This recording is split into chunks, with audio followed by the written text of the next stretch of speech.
Assalamualaikum warahmatullahi wabarakatuh. Alhamdulillah wassalatu wassalamu ala Rasulillah wa ala alihi wa sahbihi wa mawalah wa la hawla wa la quwata illa billahi wa ba'du.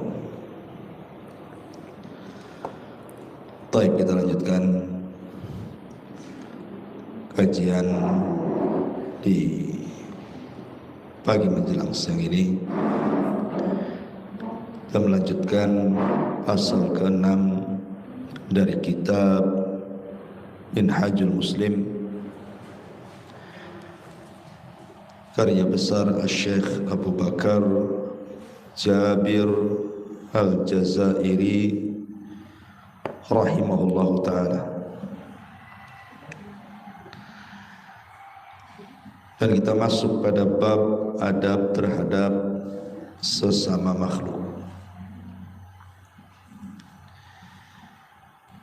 Kemudian pada bab ini ada beberapa subtema, di antaranya bab kepada kedua orang tua,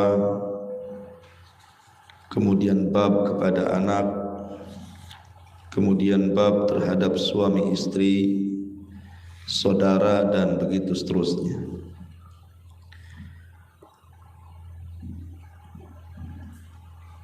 Di sini yang pertama yang kita akan bahas dari adab terhadap sesama makhluk adalah adab terhadap kedua orang tua.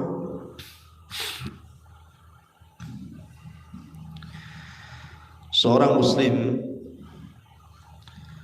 percaya akan adanya hak kedua orang tua terhadap dirinya, serta kewajiban berbakti, menaati, dan berbuat baik terhadap keduanya.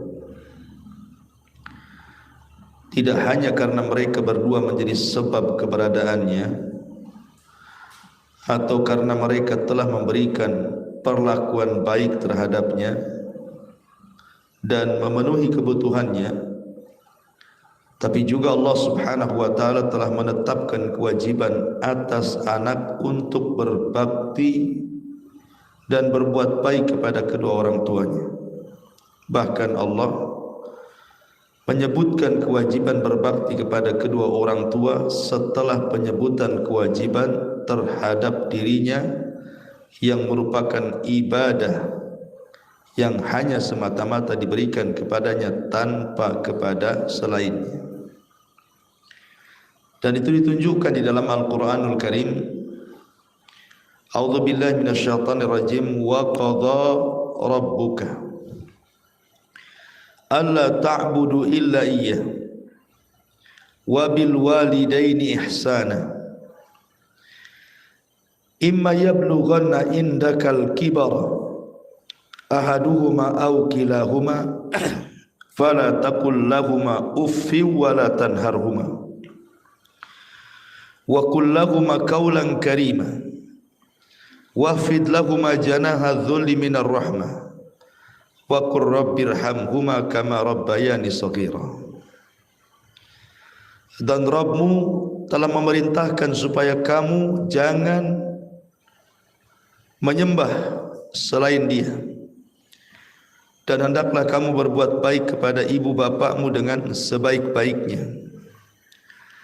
Jika salah seorang di antara keduanya atau kedua-duanya sampai berumur lanjut dalam pemeliharaanmu, maka sekali-kali janganlah kamu mengatakan kepada keduanya perkataan dan jangan kamu membentak mereka, dan ucapkanlah kepada mereka perkataan yang mulia,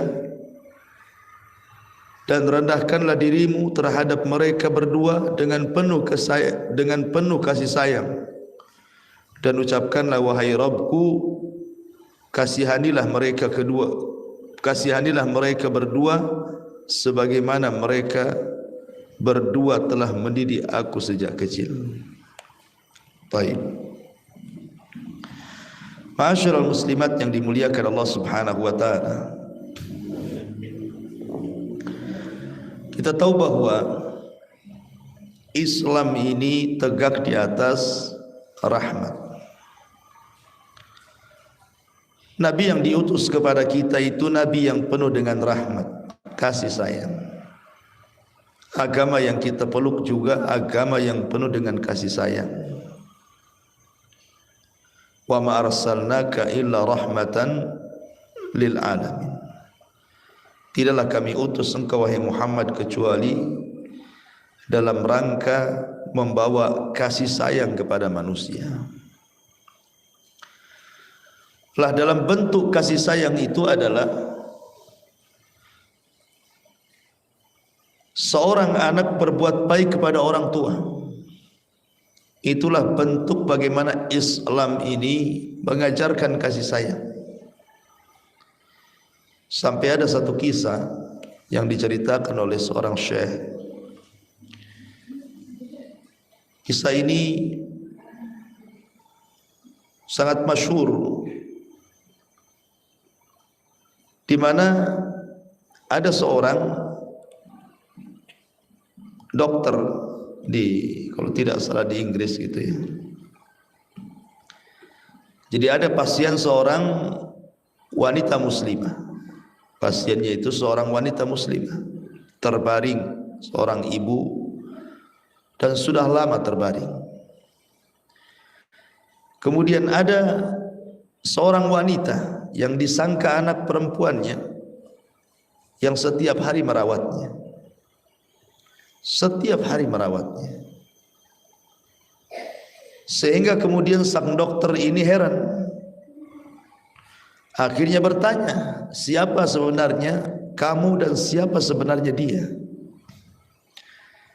Maka wanita yang salihah ini mengatakan, sesungguhnya orang yang kurawat itu adalah mertuaku, bukan ibuku. Kemudian sang dokter melihat bahwa kok bisa bukan ibunya tapi dirawat. Itu kan ibu daripada suaminya, berarti bukan ibunya langsung. Kemudian wanita ini mengatakan, dia, aku harus merawatnya karena dia adalah ibu daripada suamiku. Ketika aku merawatnya berarti aku telah berbuat baik kepada suamiku, dan aku sudah jadikan dia ibuku sendiri. Maka sang dokter ini kemudian pergi dan menangis. Kemudian mengatakan, demi Allah, entah berapa puluh tahun aku tidak berjumpa dengan orang tuaku, katanya. Dan aku tidak pernah melihat satu agama yang lebih sayang kepada orang tuanya melebihi agama Islam. Sejak itulah kemudian dokter ini bersyahadat dan akhirnya masuk Islam. Begitulah agama Islam ini, agama yang membawa rahmat, penuh dengan kasih sayang, tidak pernah mengajarkan kekerasan hati, sampai pun kepada kedua orang tua. Dilarang, tadi sudah saya sebutkan ayatnya, mengatakan ah saja tidak boleh, apalagi sampai membentaknya. Ma'asyiral muslimat yang dimuliakan Allah Subhanahu wa taala. Masalahnya Nabi SAW pernah mengatakan dalam sebuah hadis, ketika Nabi SAW ditanya tentang tanda-tanda hari kiamat. Apa kata Nabi SAW di antara tanda-tanda kiamat itu? Antalidal amatu rabbataha. Antalidal amah, ketika seorang budak melahirkan tuannya. Sebagian para ulama mengatakan, apa maknanya antalidal amatu rabbataha ini? Seorang anak, seorang budak melahirkan tuannya.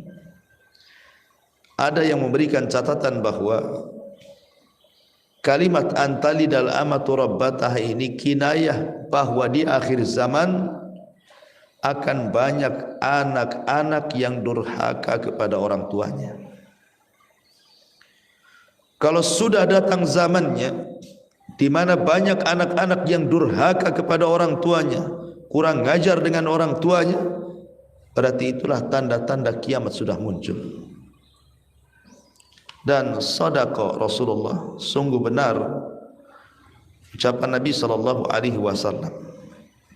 Hari ini kita dapati betapa banyak anak-anak yang mereka durhaka dengan orang tuanya. Ma'asyiral muslimin, muslimat yang dimuliakan Allah Subhanahu wa taala. Kalau kita melihat riwayat-riwayat di dalam hadis yang dicantumkan dalam kitab ini, kita tidak akan baca semua, kita akan ambil acak saja. Seperti umpamanya Allah Subhanahu di sini Nabi sallallahu alaihi wasallam bersabda, "Ala unabbiukum bi akbaril kabair?" Qalu, "Bala ya Rasulullah." Qala al-isyraku billahi wa uququl walidain. Kata Nabi SAW, maukah kalian aku beritahukan tentang dosa besar yang paling besar? Para sahabat menjawab, tentu wahai Rasul. Maka beliau mengatakan, mempersekutukan Allah dan durhaka terhadap kedua orang tua. Lihat, Allah Subhanahu wa taala letakkan durhaka kepada orang tua jatuh setelah kesyirikan kepada Allah Subhanahu wa taala. Sebagaimana perintah berbuat baik kepada orang tua jatuh setelah perintah mentauhidkan Allah Subhanahu wa taala. Apa maknanya? Maknanya bahwa birrul walidain adalah amalan tertinggi setelah tauhid. Dan durhaka kepada kedua orang tua adalah dosa tertinggi setelah kesyirikan kepada Allah Subhanahu wa taala. Ini yang kadang tidak dipahami. Makanya kalau kita lihat satu kisah di zaman Rasul, ada seorang laki-laki jauh-jauh dari Yaman, jalan kaki ke kota Madinah, hanya ingin berjumpa dengan Rasulullah. Kemudian setelah berjumpa dengan Rasul, laki-laki ini mengatakan, "Ya Rasulullah, alhiqni bil jais." Rasul, libatkan aku dalam pasukan. Maka Rasul mengatakan, "Ahayyun walidaka?" Apakah masih hidup kedua orang tuamu? Subhanallah. Nabi SAW tidak bertanya soal skill jihad sama sekali. Orang ini kan mau jihad. Ibaratnya ibu kalau mau melamar di sebuah PT, sebuah pekerjaan, tentu kan ibu akan ditanya skill ibu apa, lulusan mana, apa yang ibu bisa lakukan. Tapi Nabi SAW tidak bertanya soal skill perang. Rasul tidak mengatakan, emang kau bisa silat? Kau bisa main pedang? Kau bisa memanah? Pernah bunuh orang? Pernah jihad? Tidak. Nabi SAW tidak menanyakan soal skill jihad. Padahal orang ini daftar ingin jihad. Yang ditanyakan pertama kali Nabi adalah, ahayyun walidaka? Masih hidup kedua orang tuamu? Maka laki-laki ini mengatakan, na'am, tentu wahai Rasul. Maka Rasul mengatakan, fa fihi mafajahid. Pulang, maka berjihadlah kepada kedua orang tuamu. Dalam riwayat, sebagaimana engkau sudah membuat menangis kedua orang tuamu, maka sekarang buat tertawa kedua orang tuamu. Lihat bagaimana di sini Nabi SAW sampai mengalahkan, menjelaskan bahwa amalan birrul walidain itu sampai mengalahkan apa? Jihad di jalan Allah. Padahal jihad itu kalau mati syahid dan dia ikhlas karena Allah, masuk surga tanpa hisab kan Bu, orang mujahid itu. Tetapi rupanya birrul walidain jauh lebih tinggi dibandingkan jihad di jalan Allah Subhanahu wa taala. Ma'asyiral muslimat yang dimuliakan Allah Subhanahu wa taala. Terkadang ada beberapa faktor seorang anak durhaka kepada orang tua itu, Bu. Salah satu faktornya adalah merasa bahwa orang tua tidak pernah mendidiknya, merasa orang tua tidak pernah mengurusnya, merasa orang tua itu membuangnya, meletakkan dia di tempat orang lain, sehingga jadilah anak angkat orang lain. Itu yang sering saya dengar di masyarakat gitu ya.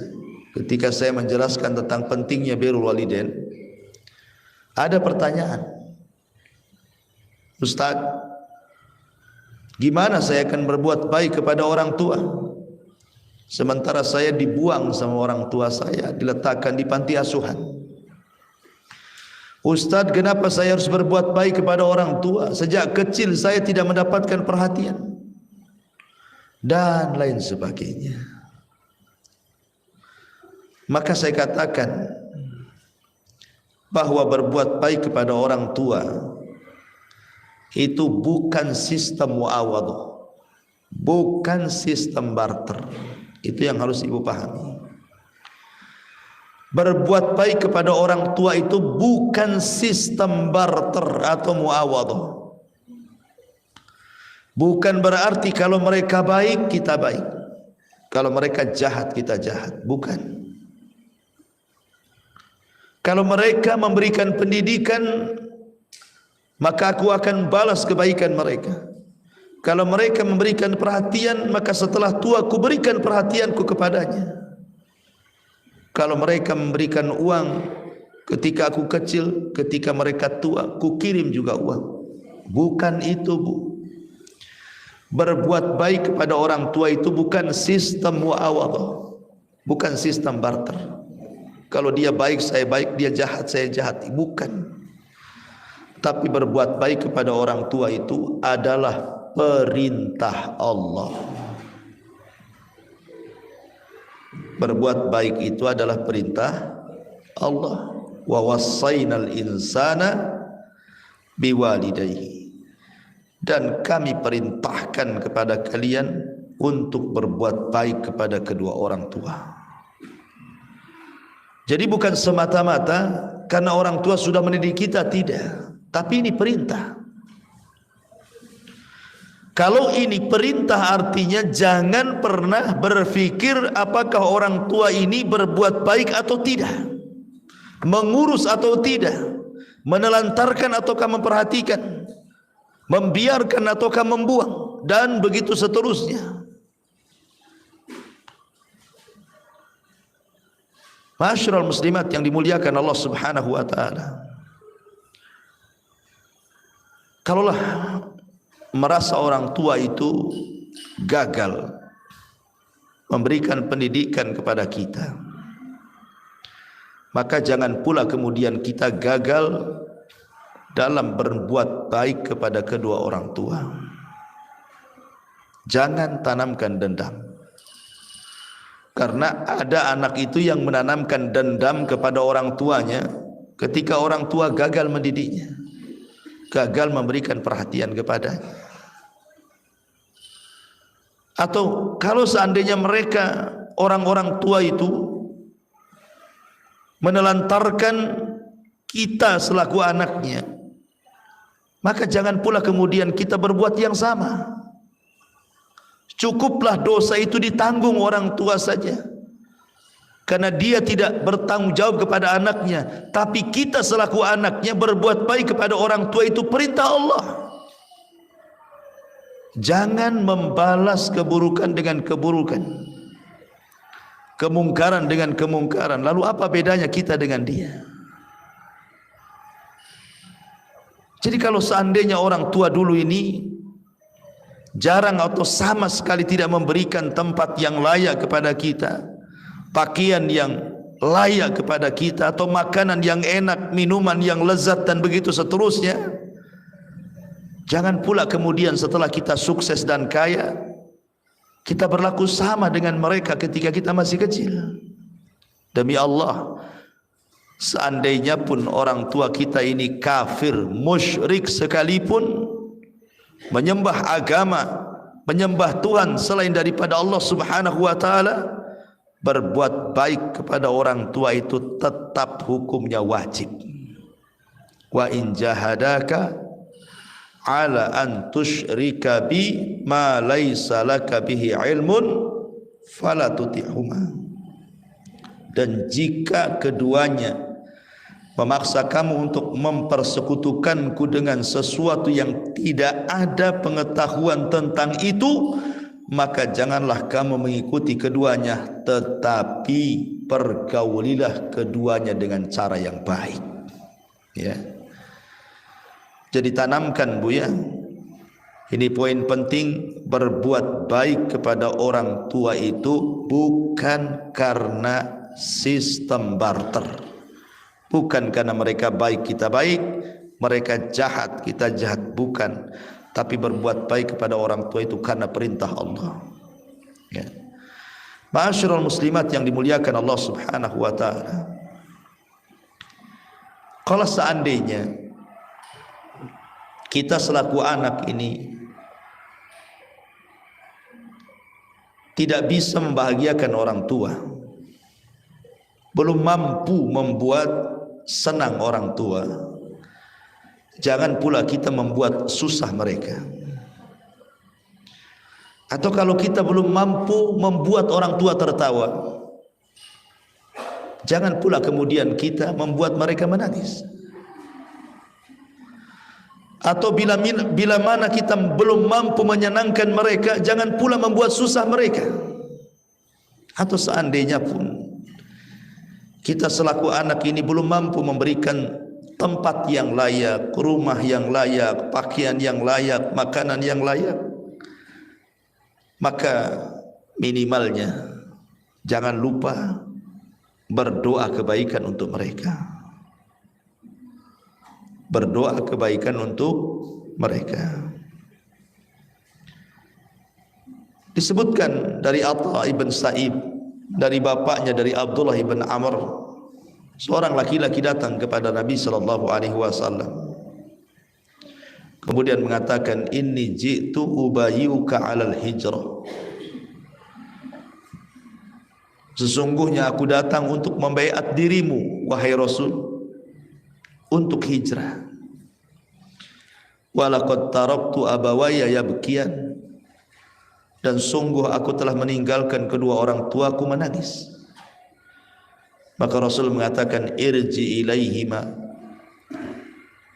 pulanglah kepada kedua orang tua, fa'adhik huma kama abqaituma, buat keduanya tertawa sebagaimana engkau telah membuat keduanya menangis.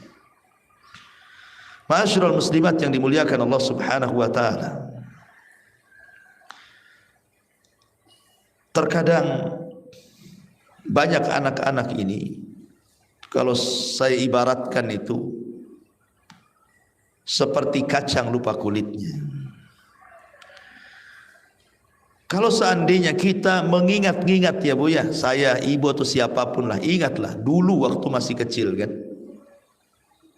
Masih kecil, kita ini dulu masih kecil. Dan ibu pasti merasakan yang pernah punya anak gitu ya. Bagaimana susahnya orang tua itu mendidik anak, merawat anak dari kecil, dari bayi itu susah sekali kan gitu. Sampai di antara mereka tidak nyenyak tidur, menahan lapar, menahan rasa sakit, terkadang menghilangkan malu, meminjam uang untuk supaya anaknya tetap bertahan hidup, dan lain sebagainya. Bahkan sebagian orang tua itu berani berbohong untuk anaknya. Anaknya bilang, bagaimana kondisimu ibu? Dia mengatakan baik-baik saja, padahal dia sedang sakit.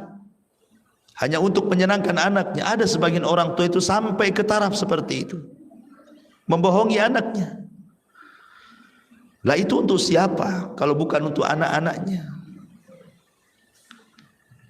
Makanya kemudian ada anak-anak itu yang tidak paham perjuangan orang tua, padahal satu hentakan napasnya saja ketika dilahirkan atau melahirkan anaknya itu tidak bisa dibalas kebaikannya tuh.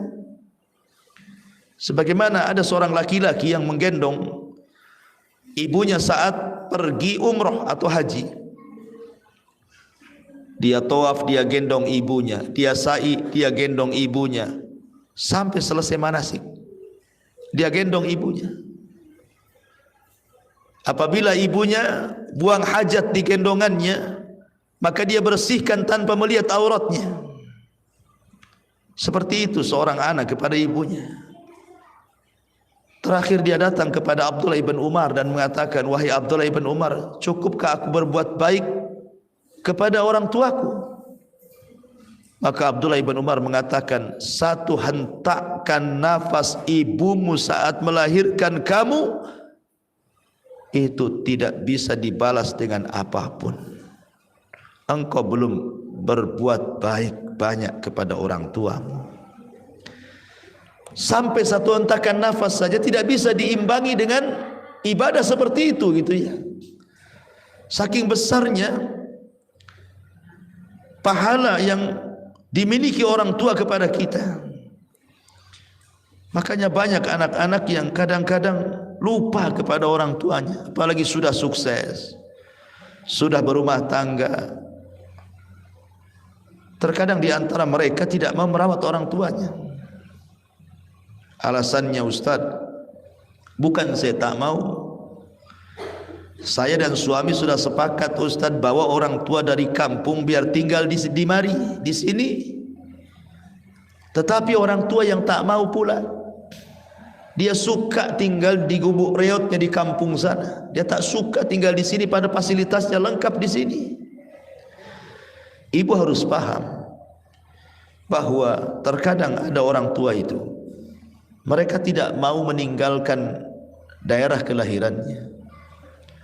Rumah yang selama ini menjadi sejarah dia dan pasangannya serta anak-anaknya. Ada sebagian orang tua itu tidak mau meninggalkan rumah reotnya walaupun rumah anak-anaknya gedong dan mewah. Kenapa, Bu? Karena bagi dia rumah itu rumah sejarah. Disitulah dia mengawali hidupnya dengan pasangannya. Disitulah dia mulai membesarkan anak-anaknya sampai menjadi kita semua. Terkadang ada orang tua itu tidak mau tuh diajak pindah tuh. Kita harus paham dari sisi itu, ya. Bahwa ada orang-orang tua itu yang tidak mau meninggalkan tempat tinggalnya. Jangan pula kemudian kita mengatakan, ya sudah, kalau kau tak mau pindah ke sini, Bu, saya enggak akan pedulikan lagi ibu. Bukan seperti itu jawabannya. Tetapi bagaimana caranya mengambil solusi yang baik untuk orang tuanya? Bagaimana caranya? Apakah kita harus bolak-balik menjenguknya, terus membujuknya, memberikan apa yang dikehendakinya dan begitu seterusnya? Kan ada cara lain, ya. Bukan berarti kemudian ketika dia tidak mau, kita pula kemudian memutuskan silaturahim dengan kedua orang tua. Ma'asyiral muslimat yang dimuliakan Allah Subhanahu wa taala, karena begini, Bu, ya. Okelah, syariat Islam sudah jelas bahwa berbuat baik kepada seorang ibu 3 kali lipat dibandingkan berbuat baik kepada seorang ayah. Karena jasa seorang ibu itu, dia mengandung, dia menyusui, dan dia pula yang melahirkan. Mengandung, melahirkan, menyusui ini perkara berat. Makanya Rasul mengatakan, ummuka ummuka ummuka summa abuk. Ibumu, ibumu, ibumu, kemudian bapakmu. Karena 3 sebab itu, mengandung, melahirkan, dan menyusui. Tetapi bukan berarti seorang ayah ini tidak berperan dalam kehidupan besarnya anak-anak. Tetap ayah juga berperan berat. Kalau saya boleh analogikan begini, Bu. Ada orang kaya di Batam. Anggaplah orang nomor 1 lah di Batam ini, kaya raya. Ibu pernah dengar ada orang kaya memberikan makan kepada orang lain yang tidak ada hubungan dengan dia setiap hari minimal 3 kali. Pagi dikasih makan, siang dikasih makan, sore dikasih makan.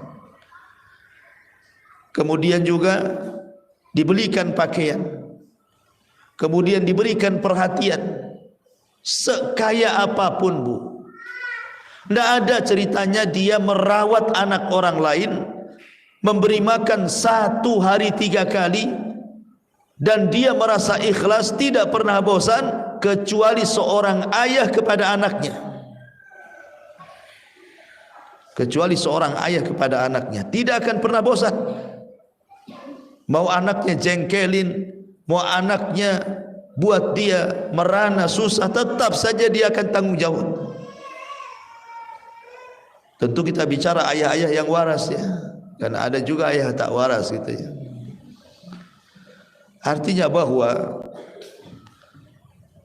peran seorang bapak pun sangat besar ya dalam keluarga setelah ibu. Oleh karena itulah maka berbuat baik itu bukan sekedar kepada ibu saja, tetapi juga kepada ayah dan ibu. Karena dialah yang mencari nafkah untuk hidupnya kita sehingga kita menjadi besar sampai jadi seperti ini. Ma'asyiral muslimat yang dimuliakan Allah Subhanahu wa taala. Lalu apa amalan yang paling penting dari amalan-amalan yang dianggap bahwa amalan itu adalah bagian birrul walidain yang paling tinggi dalam Islam? Maka yang paling penting dalam birrul walidain itu, Bu ya, jaga perasaan orang tua. Itu yang paling penting. Jaga perasaan orang tua. Karena ada anak yang tak tahu diri, anak error bahasa kitanya. Dia sudah rumah tangga, tapi kalau ada masalah masih ngadu pula sama orang tuanya. Itu anak-anak error. Dia tidak bisa menghadapi masalah dan menyelesaikan masalah sendiri. Jangan libatkan orang tua kepada masalah Anda. Ini orang tua ini hatinya sudah tenang, sudah nyaman. Tiba-tiba ibu pula datang kepada orang tua, diceritakan pula rumah tangga ibu. Yang tadinya tidak punya pikiran, akhirnya kepikiran. Itu sama dengan ibu membebankan sesuatu kepada perasaan orang tua. Jangan, Bu. Jangan sampai kemudian menyusahkan perasaan orang tua. Saya contohkan satu kisah. Di dalam Al-Quranul Karim, ketika Allah menceritakan tentang kisah Nabi Yusuf, wa rafa'a abawaihi 'alal arsy wa kharru lahu sujjada wa qala ya abati hadza ta'wil ru'yaya min qablu qad ja'alaha rabbi haqqan wa qad ahsana bi id akhrajani minas sijni wa jaa bikum minal badwi min ba'di an nazagha syaitan baini wa baina ikhwati inna rabbi latifun liman yasha innahu huwal alimul hakim. Dan dia pun, maksudnya Nabi Yusuf, menaikkan kedua orang tuanya ke atas singgasananya setelah diboyong dari Palestina ke Mesir. Dan mereka semuanya tunduk sujud kepada Yusuf. Kemudian Yusuf berkata, wahai ayahku, inilah takwil mimpiku yang dulu pernah kuceritakan. dan sesungguhnya Tuhanku telah menjadikannya kenyataan.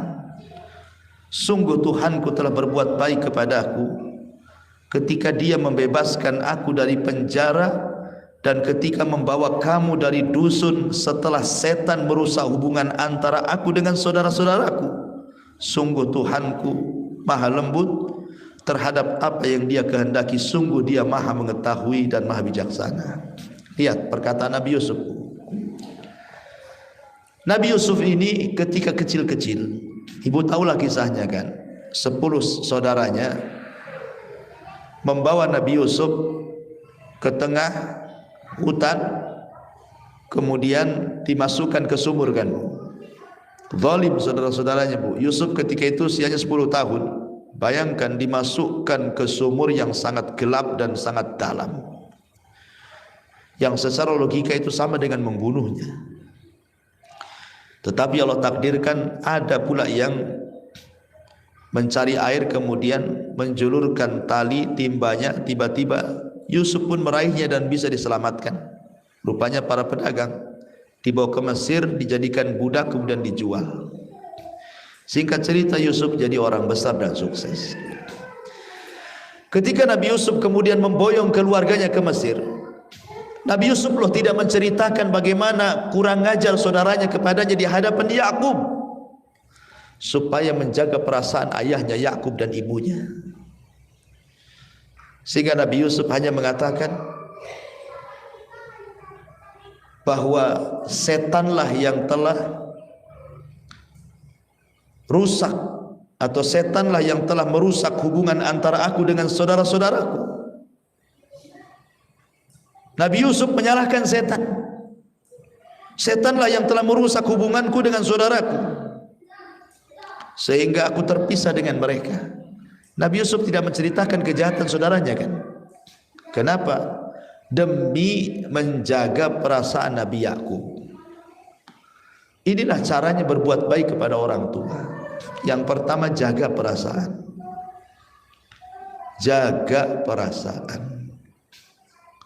Jangan sampai kemudian seorang anak itu merasa lebih cerdas dibandingkan orang tuanya, merasa kaya di hadapan orang tuanya, merasa berwawasan tinggi di hadapan orang tuanya, merasa memiliki jabatan tinggi di hadapan orang tuanya, sehingga ada anak itu yang kadang-kadang membanggakan pakaian detailnya di hadapan orang tuanya.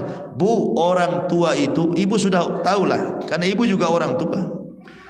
Orang tua itu tidak peduli dengan anak. Dengan pangkat anak lo orang tua tidak peduli. Ya, kalau memang anaknya sukses senang gitu saja.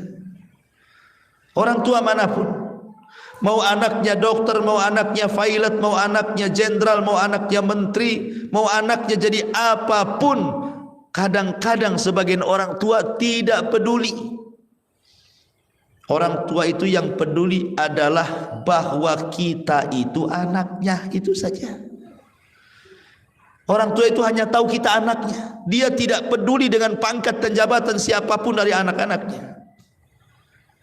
Karena percuma juga kalau seandainya anaknya sukses kemudian kurang ajar kepada orang tuanya, sakit hatilah orang tuanya. Setinggi apapun pangkatnya, orang tua tidak akan mengakuinya. Itu kalau sudah sakit hati, bu. Tapi kalau anaknya baik, masih baik dengan orang tuanya, maka orang tua pasti hanya mengakui bahwa engkau itu anakku. Dia akan cerita ke tetangganya bagaimana anaknya. Masyarul muslimat yang dimuliakan Allah Subhanahu wa taala. Makanya tidak boleh seorang anak itu kemudian kurang ajar di hadapan orang tua dengan menonjolkan kecerdasannya, pangkatnya, kekayaannya.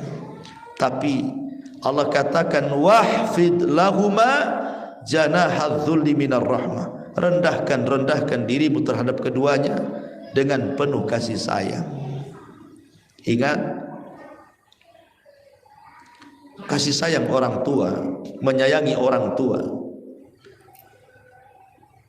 terkadang dilupakan banyak anak. Ingatnya, menyesalnya setelah kedua orang tua itu pergi. Setelah orang tuanya sudah meninggal, barulah kemudian dia terpikir, menyesal kenapa ketika masih hidup kok tidak bisa melakukan kebaikan. Ingat bahwa penyesalan itu ada di akhir. Kalau Allah Subhanahu wa taala takdirkan orang tua kita masih ada, itulah jalan satu-satunya ke surga. Kalau seandainya sudah tidak ada pun, bukan berarti terputus berbuat baik kepada orang tua. Tetap berbuat baik kepada mereka. Maka kalau Allah Subhanahu wa taala takdirkan ada di antara kita yang masih hidup orang tuanya, maka kesempatan emas, itulah surga di hadapan kita. Ada seorang ulama namanya Hasan Al-Basri rahimahullahu ta'ala, ketika dia berada di majelis ta'lim, dia menangis. Kemudian ditanya, wa mayubkika ya imam, apa yang membuat anda menangis wahai imam? Maka Imam Al-Basri mengatakan, waihaka, celaka engkau. Kemarin aku punya 2 pintu yang mengarahkan aku ke surga. Sekarang 1 pintu sudah tertutup dan tinggal 1. Maknanya kemarin masih ada 2 orang tuaku yang masih hidup, sekarang sudah tinggal 1 yang masih hidup. Disebutkan kalau kita melihat ulama salaf, ada namanya Haywah ibn Shuraih. Siapa bu? Haywah ibn Shuraih. Haywah ibn Shuraih ini seorang ulama muhadis. Banyak murid-muridnya dari mana-mana datang karena dia seorang ahli hadis, ulama dunia. Kalau dia buat halaqah untuk manusia itu ribuan jumlahnya yang datang kepadanya untuk belajar hadis. Tiba-tiba suatu hari Shuraih ini, Haywah ibn Shuraih ini sedang mengajar di hadapan murid-muridnya. Tiba-tiba datang ibunya, Bu. Ibunya ini ada agak sedikit gila dan mengatakan, kum ya Haywah fa'alki syair lidajjaj. Hei Haywah, ikut aku, kata ibunya. Kata Haywah, untuk apa bu? Ambilih gandum-gandum yang ada di tanganku, lemparkan ke ayam-ayam di belakang rumah itu. Jadi ibunya ini, padahal sudah jelas Haywah sedang ngajar, Bu. Santrinya di mana-mana. Tiba-tiba ibunya datang, nyuruh ngasih makan ayam. Kan ngasih makan ayam kan gak susah kan, Bu ya? Cuman ambil beras, lempar, selesai.